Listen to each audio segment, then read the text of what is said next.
There's the gobble, and here we are. This is the Technical Fowl Show. I'm Jonathan Bada. You are Raj Khan. That's right. Welcome back. You weren't here last week. Special thanks to our guest host, Kabir, who did a good job. I'd say he did a pretty good job. Did a great job. Yeah. He was. We're looking for people who want to do this, and we've got a few other people who maybe are considering. If you want to join, let me know. Yeah. So anyway, this week we're gonna do the. I don't know who you are. The Atlantic Division. Eastern Conference Atlantic Division. Breaking down, which teams we think, or how each team's going to do, how their offseason was, all that stuff. Before we get to that, the preseason has started. I just want to say one thing. I bet that sounds really good. Anyway, go ahead. Derrick Rose. He's looking pretty good. I'm not gonna lie. He looks like his explosiveness has not lost a step.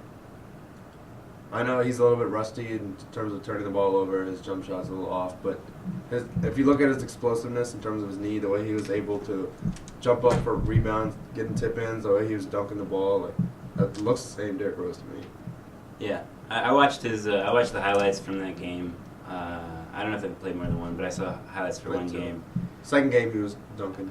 He played like 20 minutes or something like that. Still doesn't really have a jump shot, which if you had heard the reports for while he was not playing, they were saying, his jump shot, I'm working on my jump shot. But that's just rust.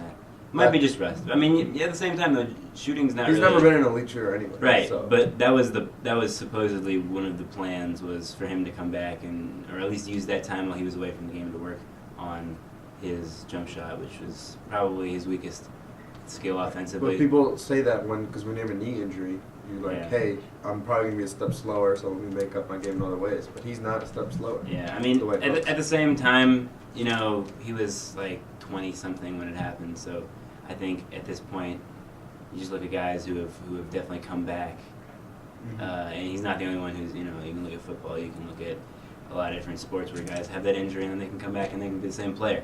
So, and I think in this case, it's good. It's good for him. It would have been bad if he wasn't, if he wasn't the same player.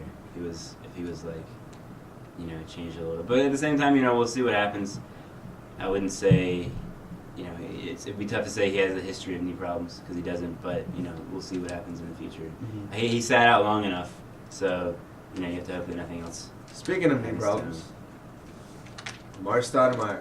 We're not going to talk about the Knicks. Look at that segue. We've got the Celtics first. Look at that segue. So speaking of knee problems, that's a good segue. Rajon Rondo, even better, an even better segue. I don't know. Rondo is apparently back, and he and Brad Stevens, the new Celtics coach, supposedly have a pretty good relationship, which is interesting because it makes you, I don't know. I don't really like Rondo's personality. And I think that with Doc Rivers, I think Doc knew how to control him. And I think, it'll be interesting to see how long this thing lasts because Doc had the respect of the veterans. If Brad Stevens does something, not right or whatever. I think Rondo gets traded. You think Rondo gets traded? It's either he's going to come back, they're going to let him play 15, 20 games, then they're going to trade him. Yeah. Or he won't be back at the start. Or he's going to come back kind of like in February, make him another kind of excuse. Because if they're not going to find a deal, they're just going to be like, oh, he's hurt again. Let's just sit him out to the rest of the season, and then trade him in the offseason. I think he's going to be gone. I don't think so. Why? Why do you think he's going to be gone? Because when you're rebuilding, yeah, which is, you give away KG. We can talk about they give lost away Doc. KG, Paul Pierce, Jason Terry. They lost Doc Rivers. When you do that, you have to completely rebuild. You can't just leave one piece of the puzzle there. Gerald Wallace, Marshawn Brooks, Chris Humphries are the guys they got. I disagree with that because I think Rondo is a franchise player, and I think when you get a franchise player like that, you can't get anything in return. I don't think he is a franchise player. I think he just fit in perfectly because he could be. Like you said, he's not a consistent scorer. No, he's not a scorer. First of all, he can't hit a jump shot. He's not a shooter. So if all the focus is on Rondo, then how much do you think they're going to pack him in? He's not a great scorer. He's an average scorer. He can get to the rim. I think you can still lose the games that you want to lose with Rondo on your team. And obviously they've said, oh, we don't want to tank and this and that. They're not going to be a good team next year. They just don't have the talent. You have Rondo who who isn't a guy who's going to win you a game at the end of the game, like a guy like maybe Carmelo or even you can go younger Kyrie Irving or something like that. He's not that kind of player. But at the same time, I don't think that's not someone you can build a team around. I mean, you can, but he can't be your best player. That's the point. They're going to build a team around him, and whether or not he's the best player or not, I mean, he's kind of like a Jason Kidd. And if you look at Jason Kidd, he does a lot of the things that Rondo does. He's good passing, he controls the team, he's good defensively, all that stuff. And you can put guys around that. If you give Rondo a Dirk, then yeah, it's a great team. Or but you can even go. You can give him Vince Carter and Richard Jefferson. I mean, that was a pretty good team. But with this team, like, does Rondo want to be part of this team right now? Well, that's one of the weird. And do you want Rondo to be part of this team? Yeah, that's one of the weird things. I think as long as he's not poisoning, the younger players, as long as he's not making any demands. I think you mentioned, do you want to lose games? What if he starts helping you win games? Then what happens? I mean, you're going to win games in the NBA. It's just kind of how it works. I think they don't. They're in a tricky situation because they don't really want. I think that they should be rebuilding. I'm not sure if they think they should be rebuilding, and they lost all their players. If I was them, I'd try to lose as many games as I could. Now, that being said, they have Rondo on the team still. I just don't think you can get back equal. I think you can. You got Chris Humphries' $12 million expiring contract. That's a pretty big asset. That's a decent chip. chip. So you throw that in with Rondo. Also have Gerald Wallace, I think, might be expiring too. He's not expiring. That's a 3-year, $30 million deal. Who gave him that? I thought he was expiring. No. Oh, yeah, okay, so he traded Bill Simmons hates that deal. He talks about it all the time. It's one of the worst signings ever. Yeah, well, yeah, I mean, I'd probably agree with that, but I would also say if you're a basketball team like the Celtics, you need one guy that will bring people in, and I think that has to be Rondo. If you trade Rondo...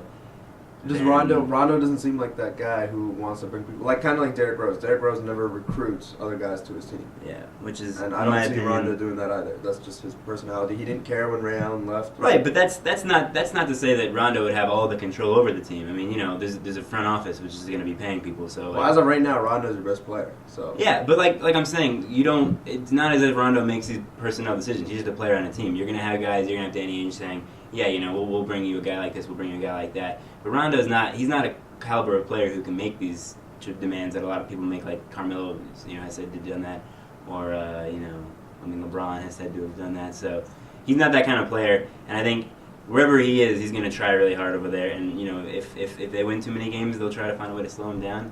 But I just don't see the Celtics. They lost all the guys that they lost. They're not going to win more than 30 games this season. No, they're not going to win. They're not going to win. Yeah, that's probably about right. I just don't see them trading him in this landscape with this team that they have, because if he's gone, their best players. I think if he comes back, their best player is Marshawn Brooks. If he comes back in December or January and he starts playing pretty well, he's out the door. He's gone. Well, we're going to take a break now. When we come back, we can talk a little bit about the new rivalry, the Nets and the Knicks, and then the 76ers in Toronto. So stick around.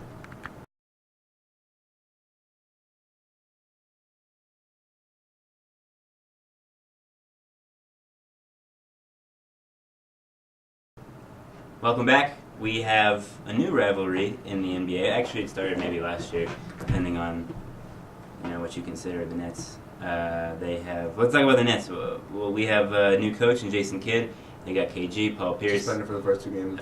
Jason Terry, right? Kirilenko, CJ Watson. They have. I mean, if you look at that lineup, just those guys. On paper, it sounds great. Yeah, it does look really good. They got Joe Johnson, Brook Lopez, Darren Williams, Andre Blatch. Anybody I'm missing? I don't think so. But that's really the core, and you'll go ahead with that. I think this is a playoffs team. Obviously, everybody knows this is a playoffs team, and I think they're going to get the 4 seed. I think they're going to have some big wins against good teams, and I think they'll probably lose against some bad teams. They'll be like that old. It's kind of like what happened to the Celtics. You looked at the Celtics in the past history. They had some games where they how did they lose to the whoever, really bad team. Yeah. And then they go out and they beat Oklahoma City or something like that. So that's what I think this team's going to be. They already said KG's probably not going to play back-to-backs. I'm sure Paul Pierce will set out a few as well. There's going to be injuries with old people. The team's not that old. I mean, taking out KG... But they got a lot of miles. Paul Pierce has kind of got a lot of miles. It'll come down to whether or not Darren Williams is going to be the guy that runs the engine, kind of like how Rondo was. I think that's good to have Jason Kidd, though. I think Darren Williams is better than Rondo. and I think that he can do that spot better. I mean, we saw him, as long as he doesn't play like Olympics Darren Williams, where he was just taking too many shots and all that kind of stuff. If he can find the proper way of So who better to teach being him the than Jason leader? Kidd? Put primetime Jason Kidd on this team, and what happens? I mean, as a player, Yeah. I mean, I don't know. Jason Kidd's. I think did he lose? He went out. He retired having missed like 29 shots in a row. I'm talking about if you put prime Jason Kidd on this team. Oh, okay. Well, then yeah, that's a pretty good team too. So I'm just. I just don't think that's really Darren applicable. could. I don't see it happening either. But I think best case scenario, if all of it were to work, they all stay healthy, this could be a championship team. I don't see that happening. I think it's a small chance. No, even if they stay healthy, they're not going to win a championship. No, I'm not. It's not just health. It's in terms of clicking. It's in terms of chemistry as well. And it usually takes these teams. Because if you think about it, you got every position that you need. Yeah, they've got depth. They've got depth. Veterans. They got. Yeah, you got veterans. That's all you the got stuff that wins. athleticism. You got shooting. You They don't really got have big that much men to post athleticism. up. They really don't have any athleticism. Yeah, decent athleticism. Darren was really. Joe Johnson's not athletic anymore. I mean, Brooke Lopez, maybe. Alright. Karolinko's really old. I'm just saying, like, you got all the pieces that you need. You Yeah. got veteran leadership. You got Right. pretty much everything. When was the So last- if everything were to go perfect, I think I could see it as a championship. But When was the I last think time? that's a small chance that When was the it last goes time a rookie coach won a championship? I don't know if there's ever. That's probably the only thing holding them back. And you also have, But they have Lawrence Frank back there as well. They have Lawrence Frank, who went to the finals a few times with the Nets. I think he did. Yeah. And so they have a good team. I just think you see a lot of times with these new teams with new players, it takes them a little while to adjust. You see it every year. You saw it with the Lakers last I year, agree. Miami the year before that, and I think they might actually start out of the gate. They might come slow. Maybe not though. They do have, I don't know. I have them making the 4th seed. They're behind Chicago. They're behind Indiana. They're behind Miami. Depending on what happens with the Knicks, I could see the Knicks having a really good regular season though. I could see them having a really good regular season and then falling in the first round of the playoffs like they always do. It's possible, but that's where I am with the Nets. They're a really good team, but they're definitely in the same. I'm on the same page, but I still think that best case scenario is if everything clicks. You think you have them winning a championship this year? What are you saying? No, I'm talking about best have- case. The chances we have of their them on best the case record. scenario happening. No, I don't even I think will it's- say that on record. If they click, It's not even a. if 100% they can click, chemistry, health, everything works, then they'll win. It's not even a But it's not gonna probability happen. thing. It's not even a probability thing. I just don't think this team has enough pieces. What are they don't missing? have. What are they missing? They don't have the guys who can play a ton of minutes. I mean, you have KG out there. KG's gone. He doesn't all right? need to play a ton. No, let's say KG's gone. You have him playing 25 And minutes. this is best case scenario. So you have KG play like 28, 29 minutes a game. That's Right. good enough. So KG's out. They have nobody to protect the rim other than Karolinko. Brooke who is- Lopez. Brooke Lopez is not a shot blocker. He's a And decent. I don't know if fantasy. and He's getting some. And he's blocks. not even a decent. He's actually a historically bad rebounder who's improving a little bit. You got Reggie Evans. Right, and You you still can't. got Blatch off and the you, bench. all right, you can't win a championship with Reggie Evans as a player who gets significant minutes. We all He's know not. that. KG will. No, but It's 28, 29 you're minutes missing a my game. point. And in the playoffs, he's probably going to go up to 30. The players that are older, like this, Paul Pierce, Kevin Garnett, I mean, Karolinko's getting up there, Joe Johnson, you don't win a championship with guys who can only play 28 minutes a game, who are significant. The defense really relies on KG, and when he's not out there, I think they're going to suffer. That's what I think. This is the best case scenario. That would be best case scenario if he was playing 30 minutes a game and not playing 30 the minutes is other enough. 18. When you still have Brooke Lopez, you still got Karolinko, you still got Evans and Blatch. Yeah, look, you can start Reggie Evans on your championship I don't team. want to start him. I'm not. Gonna I want him to I'm just not come gonna- in, grab a few All rebounds. right, we gotta go to the Knicks now. Actually, yeah, let's talk about the Knicks real quick. I like this move. They got Bargnani, and I was thinking, Runner test. they got Ryan Test, they got Ben Udrich. They lost Steve Novak, I think that's it, and Jason Kidd. Anyway, the Bargnani thing, people are saying, it's not going to work out or whatever. I think it works really well, I think though, it's going to work. because now, like, people say, oh yeah, you're going to slide, what's his name, Carmelo to the 3, where he was, he's doing really well as a 4. But I think you'll slide him to the 3, but he'll still play post. Yeah, he's a 4 on offense, yeah. 3 on defense. Right, which, yeah, I mean, that says, we'll see what happens if, like, if they're playing against David West, you might want to have Carmelo playing 4. But, like, what I think is, it's just going to work spacing-wise. It's going to get, like, it's kind of like Steve Novak, and that's what they did when they played Carmelo before, they put Steve Novak out there a lot, and he was spacing it. But Bargnani is just a more versatile offensive player, and he can do things that not just standing and shooting. So I think that's going to help him on offense. On defense, though, you're going to have to see Tyson Chandler be like a heroic effort to save him. Yeah, but So one they good play. thing is like you don't have to like you said, David West. Carmelo's not going to be taking a beat. Right. So yeah, I mean, either way, David West is going to score. So if he's scoring on not very often do you have a team with two really good forwards. And there's usually one's offensive, one's defensive. At least in most cases. But I also like this lineup. So let's say you have, I don't know. Let's say you have Schumpert, Ron Artest, Meta World Peace, Carmelo, Bargnani, Chandler. Like that's got defense, that's got offense, that's got shooting. You'd have Shumpert just bring the ball up. Apparently, he's been working on that a little bit. Yeah, I mean, really, they don't really have a good point guard unless you count. Felton's a decent point guard. Felton's okay, but I was looking at like if you want to go big, and they can go big with like the biggest. Like if you put them against Indiana, that's a good squad to put out there because Indiana. Well, you could put in Felton and take out Bargnani for that. Yeah, I'm just saying. Felton's not a bad defender. What I'm saying is they have the mix and match now with Ron Artest, who can play really good defense, and Bargnani who can play really good offense. I do like the versatility now because you do have Ron Artest who can, like, even with David West, he could probably guard David West for a few minutes, and then on the other end, just stand in the corner and shoot a couple threes. So we have biggest question of the season is what's going to happen once J.R. Smith now got paid and then he got his surgery. So and Mari's also out there. We'll have that question. You can watch it as you go. Anyway, we're going to take a break now. We come back and talk about 76ers, Toronto, and yeah, that's it.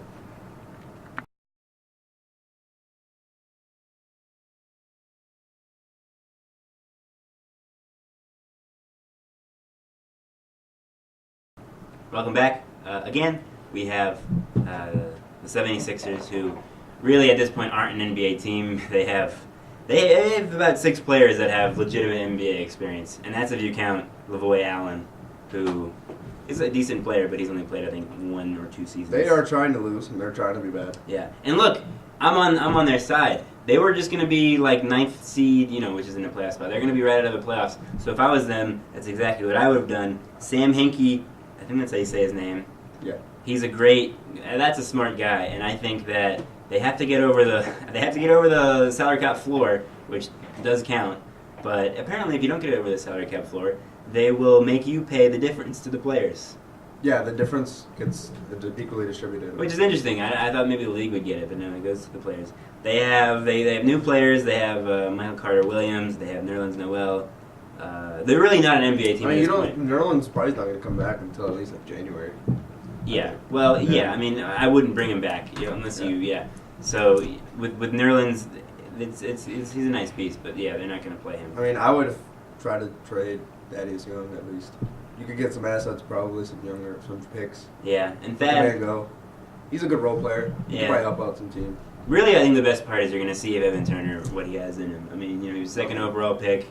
You saw him playing a little bit, but I don't know. I could see Evan Turner actually having a really good season. I think he will because he's the only person who's going to have the ball in his hands. Right, but I'm saying that when he was in that same situation, when he had the ball in his hands over in Ohio State, he was a very successful player. I think he almost averaged a triple-double in college. So, like, that, that's not going to win you a whole lot of games in the NBA having a guy do that, but I think that you'll see what he has in him, and, maybe, who knows, maybe this is the year he averages, like, 20 points a game and, like, 6 and 6 or something like that. He could do it. I mean, I think he's going to have a much improved statistically better season, but that's only because when you're the only guy who's going to do something. Because now he doesn't have Drew Holiday. Right, and that's the point. You got rid of Drew Holiday, and I think that he has that ability. I think it'll be interesting to see him. And I think you will see them make moves. I think Spencer Hawes has an expiring that they'll probably try to get rid of as well. Well, you do have to be careful, though, because, there's a salary floor. You can't just keep shipping players out. Like, they're below it, so they need to pick up some salary at some point. Maybe they get a really good deal, and they flip. Well, no, I mean, like, you have to. Like, I don't think in the NBA history, no team has ever not reached the salary floor. This could be the first time. I think they might challenge for the worst record ever, which is, like, 9 wins. I don't think they'll get it. No, but I think they might challenge for it. It's a 9 wins? It's 9 wins. Yeah, they'll challenge 973. it. Which is, it's a good year to do that. They got worst case scenario, if they get the worst spot, they're going to have the top 4 picks. So that's it's a good draft to have it in. And now we're going to go to Toronto. So no playoffs for the 76ers. Obviously. And that's a nice sound. All right. We have Toronto with Masai Ujiri, who has made a lot of personnel changes. Really, he's gearing that team in the right direction. I think, no disrespect to Brian Colangelo, but that wasn't working out what he was doing over there with all the international players. First thing he did is he trades Bargnani. Something Yeah. that Colangelo couldn't do Yeah, for the well, longest time. yeah. So yeah, I mean they got good front court, back court with Kyle Lowry, DeMar DeRozan, Rudy Gay, Valanciunas, and Amir Johnson. That's a decent starting group. You got some good shooting. I mean, you don't This have any team shooting. couldn't make the 7th or 8th seed. Yeah, I have them fighting for the 8th seed. I don't think they're gonna make it though, just because they don't have enough talent, unless they make a big trade. I think they will.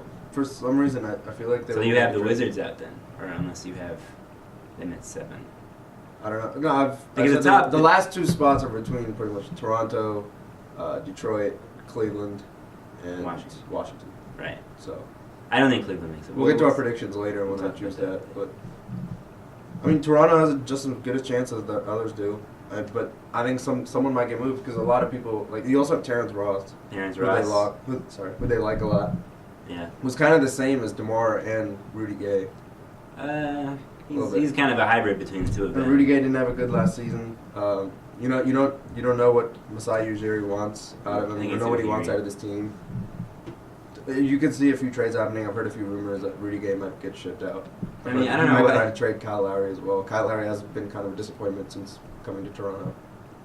Yeah, that's not really fair though. I mean, you have a team that's not. It's not a team that's going to beat you offensively. It's a team, geared like. It is a team that's going to beat you offensively. No, they're a defensive team. I mean, they've got good shooters and stuff, but they have. I mean, they don't really have any shooters to be honest. They have 3-point shooters. They don't have any. But what I'm saying is that they were really good last year when they.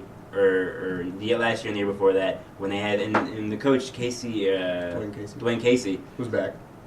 yeah, he's back. He didn't go anywhere. So he's a defensive minded coach. He was around. He figured out the whole LeBron thing in 2011. I mean, you have a lot of Mavericks. athleticism with this team. You have a lot of athleticism, which I hope for them will translate into defense. Yeah. I don't think you're going to beat any teams with Rudy Gay shooting 25 shots a Yeah, game. but with Like, DeMar, Terrence Ross, Rudy Gay, Yeah. Amir Johnson, and Valanciunas, who's got big. That's very athletic. They can get out. They'll run. They'll Right. do everything they can. that's one thing. If I was them, So that fouls on Kyle Lowry. Can he run that team? if I was them, I would slow the pace down.